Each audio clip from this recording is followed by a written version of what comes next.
سلام دوستان عزیز، این قسمت است که روتردام است، کشور هلند یا نیدرلند.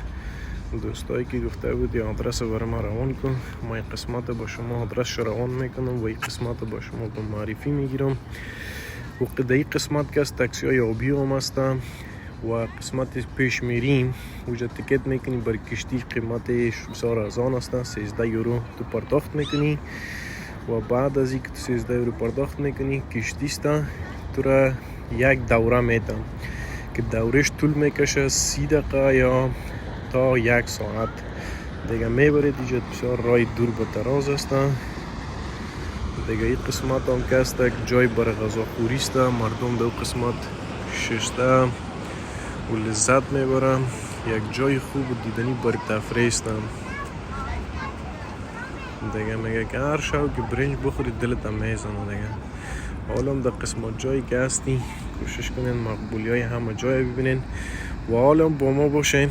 میریم پیشتر، قسمت بر شما با معرفی میگیرم و جای بسیار مقبول و دیدنی داره که شما میتونید ازش لذت ببرین.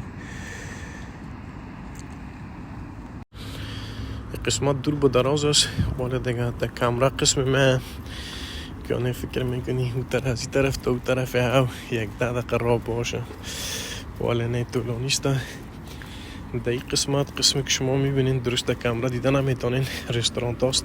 رستوران یک دانه سریعی است که هر قسم کباب دلخواهتونه که بخواهی در اینجا شما پیدا میتونین. اینجا هم که است یمنی رستوران است که غذاهای آسیایی داره حلال. و در این قسمت شما یک دانه کشتی است دیگه. زیادتر سالمنده از کشورهای دیگه آمده که شما میخواه دیگه بر رخصتی آمدن و اینجا پارکینگ های موتر است دیگه، اگه اهلش باشه دیگه خودتان میفهمی. این قسمت هم که از سر پل است که در این بخش دو قسمتی که شما مشاهده میکنین در اونجا بار است، میتونی که چیزی بنوشین، غذای صبحانه از قبیل همچون چیزا. قسمت هم که از بالای پول راسموس بروخ است، جای معقول زیبا و دیدنی است. این قسمت زیر پول است، شرکت اسپید است. تیکت با خود اخذ میکنین که شما را یک دور بده.